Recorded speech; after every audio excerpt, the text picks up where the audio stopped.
Okay, so our basic overview of The White Castle. So The White Castle was published by DeVere in 2023, plays 1 to 4 players in roughly 80 minutes, ages 12 and up, designed by Isra C. and Shay S. Okay. Yeah, that's easy. Right? Art by this one, not so much. Joan Gardiet? Guardian? Gardiet. Yeah, Gardiet. There you go. I'll go with that. And then Matcha. Matcha's basically the exact same information, same designer, same artist, 1 to 4 players, 12 and up, but it does extend the time to 90 to 110 minutes, which is about accurate. It took us about an hour and a half to play this when we played it, almost 2 full hours to play it when we played it with Matcha. But it doesn't feel like it. No. And we'll get into that when we get to play. No, it did not feel that like it took that long. Now, that being said, we also played it 2-player. We did not play it 4, which might extend the time. And we'll talk about it when we get to gameplay. Okay. Once you tell us how to play it. Okay, how to play. This game is essentially a worker placement, but in the form of dice. So it is a dice placement. The board is set up with a number of worker spots across the board. 3 different locations, 4 different locations in the base game. 3 different colored dice. You take dice based on the player count, so 1 more than the number of players, of 3 different colors in the base game, and roll them all, put them onto the little bridges on the side of the board in numeric order. So the lowest number on the left, the highest number on the right, and everybody else in the middle of the bridge. On your turn, the first thing you're doing is taking a dice off of one of the bridges. Now, this does have an engine mechanism as well. If you take the one off the lowest side of the bridge off the left, then you get to run your engine. And that engine is basically going to give you various resources. It might let you go up on the influence track. It might give you a victory point. But for the most part, you're going to get resources. Maybe coins. Okay, so... After you've claimed your die and you've run your engine if you took the lowest number, then you get to actually place your die out. All of the dice placement spots have numbers on them, ranging anywhere from 1 to 6, actually. 1 to 5 on the board, 6 on your player board, because you can always put them on your player board as well. If you place out a die of the exact number that spot calls for, then that's it. You just do the action. You don't have to pay anything. You don't get anything for it. But if you put out a low numbered die, so if I put out a 2 on a spot that says this needs to be a 4, then I have to pay 2 coins to be able to put my die there. But if I put a 6 on that spot, now I'm getting 2 coins. But again, grabbing those 6s off of the bridge aren't going to get me the ability to run my engine. So it's a little bit of a balance there. All right, so you're putting out your workers. There are a number of locations you can put your workers. On your player board, you have 3 different types of workers, or 3 different types of meeples that can be placed out onto the board. These are only placed out when you do that particular action, which you do by placing the die into those slots, into a slot that allows it. Now, at the start of the game, there are cards put out in the castle itself, and those cards will depict various actions. There's 3 layers in the White Castle, and the White Castle is ultimately where you're going to put your courtiers. Also, at the beginning of the game, there are little dice icons put out, and that tells you which colored dice will activate which actions on the card that's on that spot. After you've gotten money or paid money, whatever for the placement, now you're doing the action for that color. So if I put out an orange die and there's an orange marker in that location, then I get to do the action that marker is pointing to. Some of these card actions will be to gain resources. Some of them will be to move up on the influence track, which are points at the end of the game. This also determines first player for the next round. Some of them will be to do one of the other actions. I could be able to go do the gardener action, which affects the bridges. It could be to go do it's a warrior action. It's the training camp. Training grounds. There you go. It's the training grounds. It could let me go do that training ground action. So it's a little bit of a combo. By doing this one die, I can get into the training grounds. Now, there are 3 locations where you can place out some of those meeples on your board. You've got your courtiers that go into the castle itself. You've got your samurais or your warriors that go into the training grounds, and then you have your gardeners that go into the gardens at the bridges. Okay, so in the castle itself, when you do that action, you are placing a courtier at the gates. That costs 2 coins to do. And then you have the option of moving them up various steps in the castle. Now, as I said, there were 3 layers in the castle. You can move them 1 layer by paying 2 mother of pearl. You can move them 2 layers by paying 5 mother of pearl, which are resources in the game. You pay those resources, you move them up to whichever level you want to. On the first level, there's 3 different options. On the second level, there's 2. On the top level, there's 1. But you're going to get the most points if you can get up there. But you also get yourself some resources by doing so. It depends on the card. Points, resources, actions. Right. And it's all variable because it changes out from game to game. When you place your courtier, you go to the first or second level from the gate. That's the furthest you can get from the gate. You take the card that's there. That card now goes onto your player board and becomes part of your engine. And then a new card comes out to replace it. So now the actions have totally changed up for that location.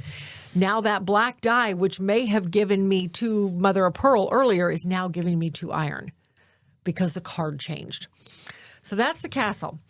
The gardener action, there are 3 bridges over on the side of the board, and underneath each bridge are 2 cards, one of which says how much food I need in order to go to that location.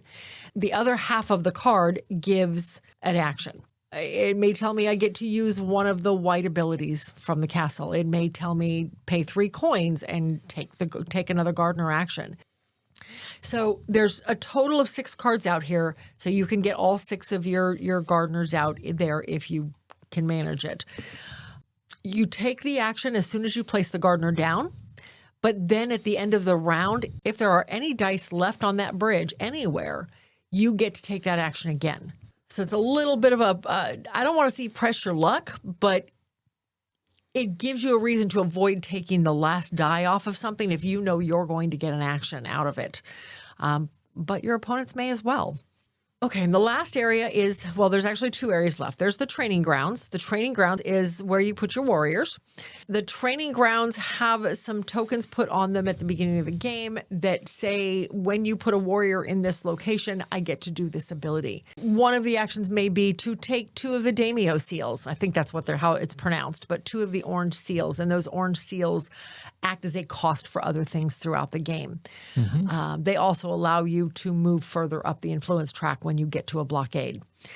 It may let you do one of the actions. It may say, okay, by putting your warrior here, you can now do a gardener action additionally, provided you have the resources to pay for it. So there's all sorts of things. And again, there's probably a dozen tiles, and you're only using 4 per game. And they're double-sided to boot, so you get a little bit of variability there. So there's 3 different levels of the training grounds. How far you can move up in the training grounds depends on how much iron you pay to do so. Iron is the resource that lets you go into it. And it also depends on how it scores at the end of the game. Each warrior in levels 1 and 2 score you 1 point per courtier in the castle. The 3rd level scores you 2 points per courtier in the castle. So it kind of has a little bit of multiplication there. The last area on the main board is the well. And when you go down to the well, it's as simple as putting any dice there. Any number of people can go there. Now, mind you, in all these other spots, in a 2-player game, only 1 person can go to each spot. In a 3-player game, I think it's the same way, but in a 4-player game, 2 people can go to each spot. Down here at the well, any number of people can go there. You can go there multiple times if you want to, if you want the resources. Now, there's a couple of tokens put out there at the beginning of the game that it denote which resources you're going to get. So you always get one of the seals. You always get at least a couple other resources to boot. Depends on what tokens were put there. But the dice it calls for is a 1. So you're most likely going to end up getting some coins as well. This is probably the best way to get coins throughout the game, is to go to the well. Now, the expansion added in the geishas. It basically added a whole new board at the bottom that gave you the geishas. And you had a trail that led you up to the tea houses, and along the trail let you do various things. The first step lets you take a yellow action off of a couple of cards that are on the other side of the tea houses. And then you get to take the card, and it becomes part of your engine. The second action lets you do one of the blue actions, but the card stayed put. You could move backwards on the trail to the tea houses and now go down to the pond. And that guy just stays there and gives you extra bonuses, kind of like the bridges, because this is a new bridge. Yes. This is a new bridge, new dice. You've got another color of dice out. So now you get an extra action every turn because you've also got 6 more meeples that you can put out. So down here, same as the castle, you pay $2 to put out, or 2 coins to put the geisha at the gate. Mm-hmm. You pay 2 chasen. Again, this is one of the newest resource. You pay 2 chasen in order to move your geisha 1 step toward the tea house or backwards to the pond, or you can pay 5 chasen to move them 2 steps toward the tea house. It requires a 3rd step to get into the scoring area. The tea house itself has 3 separate levels, and depending on which level you put your geishas into will depend on what scoring you're going to get at the end of the game. The top level scores for any gardeners you have next to the in the garden, the bridges. Thank you, in the bridges. I kept wanting to say bridges, but I couldn't get the word out. The middle level scores for the training grounds. So all of the warriors you have in your training grounds, you'll score on those. And the bottom will score for the castle, the courtiers in the castle, similar to how the training ground scores. Over to the side of the tea houses, you can also put dice down on the cards itself, and then you just simply do the actions at the top of the card or the actions at the bottom of the cards. The cards stay put, but they are some powerful actions. So the game runs in 3 rounds. Each round in the base game, you get 3 turns.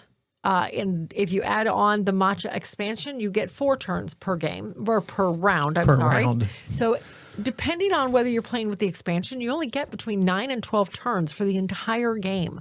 So comboing is essential in this game. Mm-hmm. But yeah, that's the basic overview of how it plays. All right, let's break it down. Bring down gameplay. We'll just do gameplay right off the bat. I really enjoyed it. This was, there were some, every choice was good. Mm-hmm. Every dice had its benefits. Yes. Do I take that low numbered dice but have to pay a coin to go to this spot? Mm-hmm. Or do I go for that 6 and get some coins? But I don't get to run my engine. But I really need to run my engine because I need those resources to do this action. There were some tough decisions in this. Yeah. I don't know if it's just me now, but I've noticed lately a lot of these games that we've been playing, like Unconscious Mind and now this one, the AP is so bad. And I'm not prone to AP. No, I'm not usually prone. Wow. I usually have 2 or 3 actions set up. It's like, okay, I'm going to do this action. If this action gets taken, I'm going to do this action. If that one's taken, I got this action back up. Well, there's a lot to think about in this. Yeah, this one I have so much because this is all about placing your dice and making it combo to do other things. The combos are. I'm going to set this dice. I'm going to take this black 3. I'm going to take this black 4. It's on the low side because the other side's a 6.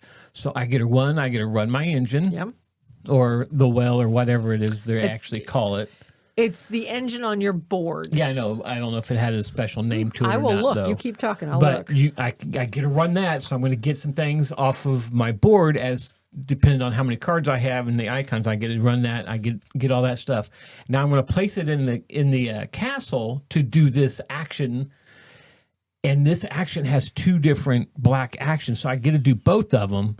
One of them is I get to go do another action. So you're constantly looking at this like, okay, if I go do that action, does this give me any other things? So like this is going to let me go to the gardener and do a gardener action. Oh, look, that gardener action, if I do that gardener action, it's going to allow me to do this action as well. I can pay 3 coins and do this action. Yeah. You could just keep comboing it. And that's what this whole game's about is to place your dice and get the best combo for the dice. Because if you're just placing your dice just to get one thing, you're missing this game. And that's how I played the very first game. Like the first half of the game was like, wait a minute, I'm supposed to be comboing in this game. And it's hard to set them up sometimes. This is somewhat of an engine building game. And both games I've lost. But I haven't figured out how to get that engine running. You seem to get an engine running pretty good. I did, but this last one... I can't seem to quite get this engine, and it's driving me nuts because... I only won by 3 points, so I suspect the next one you're going to have me. Oh, yeah. Engine building games is... I love engine building games, and I usually do really well. This game has so much to offer in this game. I do like, and the expansion, it gave you that extra action because this game feels like it just goes by like that, but it's an hour and a half later and you're finishing up and you're like, this only took 20 minutes, right? Yeah. Because it's like going, okay, I got 3, and it's only got 3 phases of the game. Yeah, 3 phases, each 3 phase turns you get 3 turns without the expansion. Now with the expansion, with Matcha expansion, you get 4, like you said, you get 4 actions. Right. And it doesn't really change that you just have more places to go to now. So if this area gets blocked up, I can still get to that area if I go down here into the tea house area. I can move up towards the tea house and get this action because it's one of the black actions on that one that I could do. So I can still get and do that action. Like I said, it's all about the combos. Yes. Yeah, it truly is. And that is called the Lantern Rewards. To run your engine is the Lantern Rewards. Yes. And then the influence track was called the Passage of Time track. And I like how at the top up in the castle, when you move your geishas up, you get that card. And the castle is your courtiers. The courtiers. Courtier. Yeah. Yeah, it's courtier. Okay. Anyway, but you take that card and you put it behind all your soldiers or your meeples, and then when you put a 6 on your board in front of one of your meeples, the different types, you get the resources shown, and then whatever on that card at the end of the line, you get to do too. Right. So if you got like 3 different ones, so I have a card that's going to show 3 different rewards for each of the different things. It's like, okay, I really need that. So I'm going to get this red 6 and go down the red line, which I think was orange. Yeah, the orange, which was I think was the courtier. I think the top one was the courtier, then it was the farmers, then it was the warriors, and then with the expansion, then it became the geishas. Geishas. And it gave you yes. It gave you a token at the beginning of the game that you got to do. I liked that, and then when you would get another card from like the castle, you would replace that, and now that card comes down, and now it becomes an icon in your lantern action. Yep. So that is your engine building. That just like, okay, well, every time I run my lantern now, I'm going to get a point on the scoring track. I'll get to move up the bird track thing, the passage of time. The passage of time. The influence track. And whoever's the farthest one up on that gets to go first. Yeah. This last game, I never got to go first. Nope. Because, boy, you start out on that and you just fly. Every time I start to catch you, next thing I know, you're 4 spots ahead of me Because again. I had one in that was one of the things I started with in my lantern track. So every time I ran my engine, and for the first several turns, I made sure to take that low die. One of the reasons because you rolled really high on that first round. Like they were all 3s and above. So it didn't cost me any money to place anything in the castle. But every time I ran that, I moved up that track. Yeah, so in the castle, like I said, you replace cards of where your soldiers are at. And I keep forgetting that that's an action you can take, is putting the 6. You can put lower dice, but you end up having to pay coins to get it.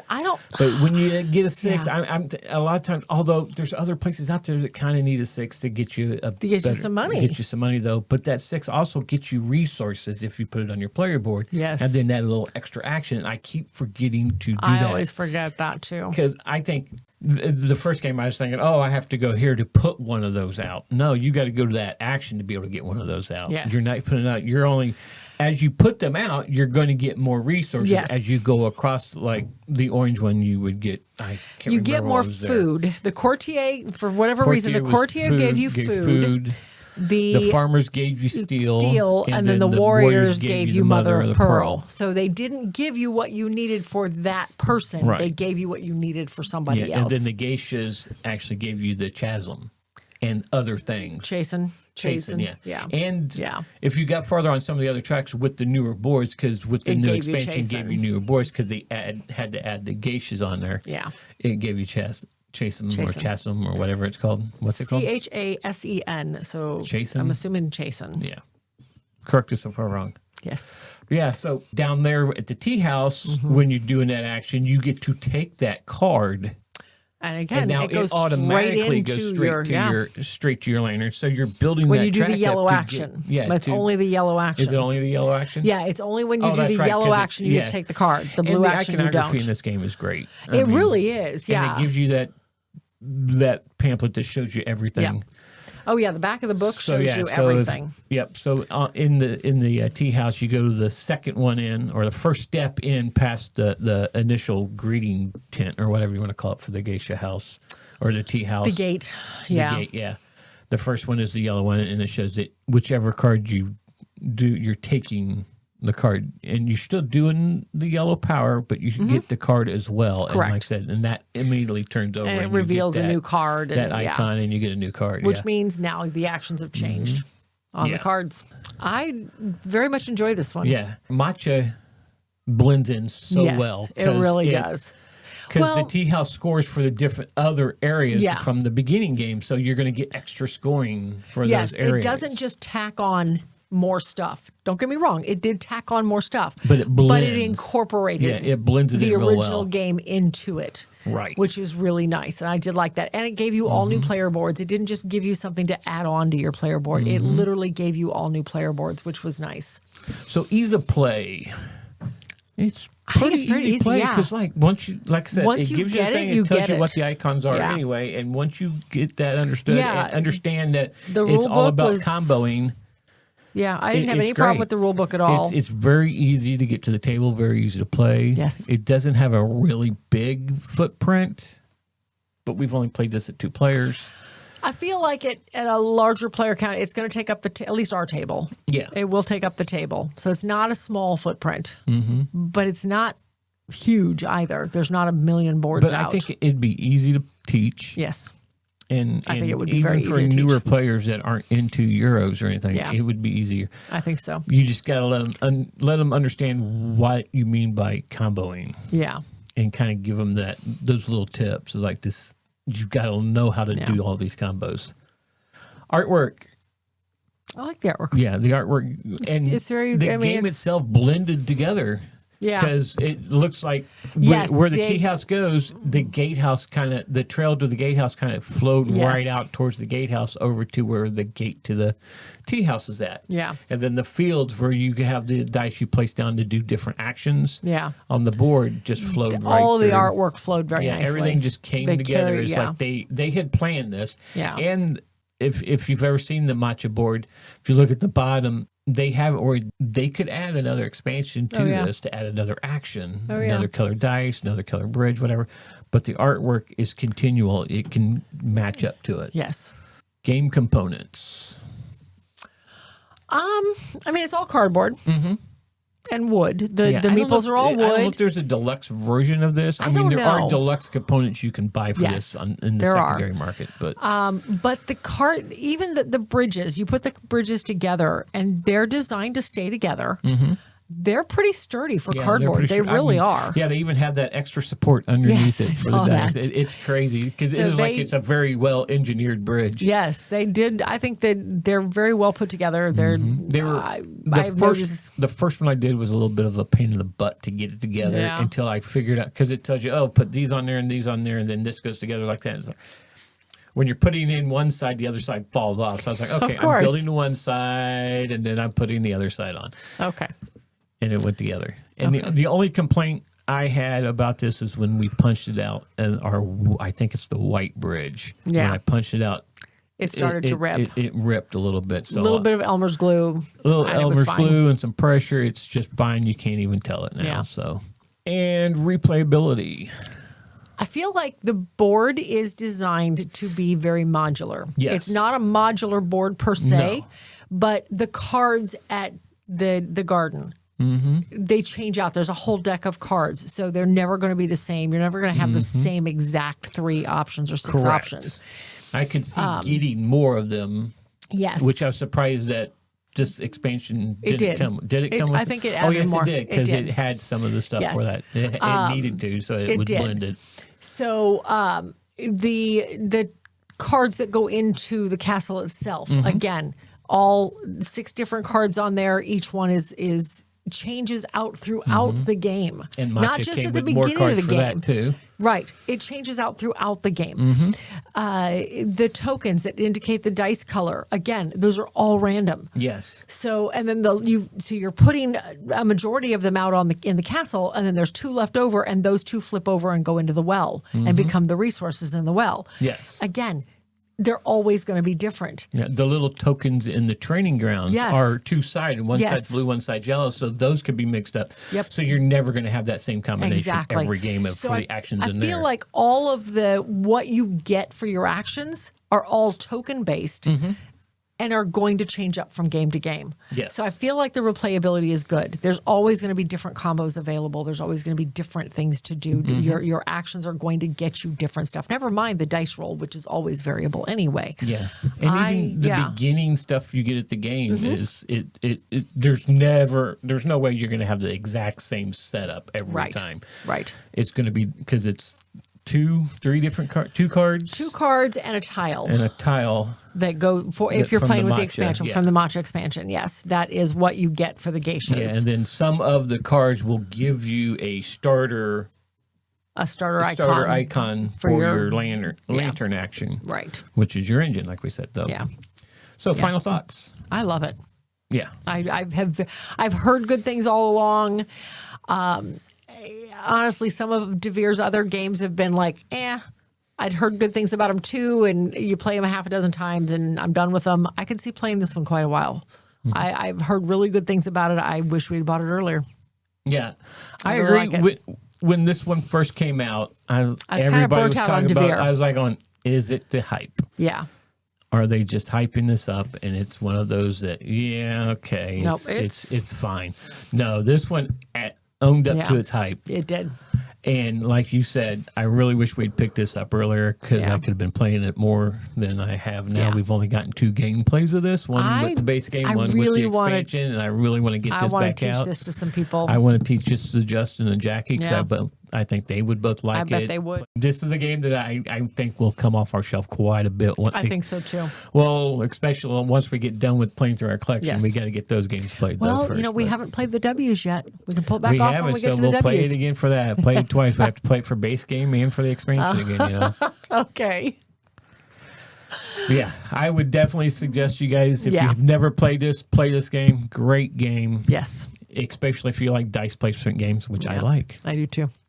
And comboing games. Yes. So engine builders. Yep. So so that's the White Castle and the White Castle Matcha expansion.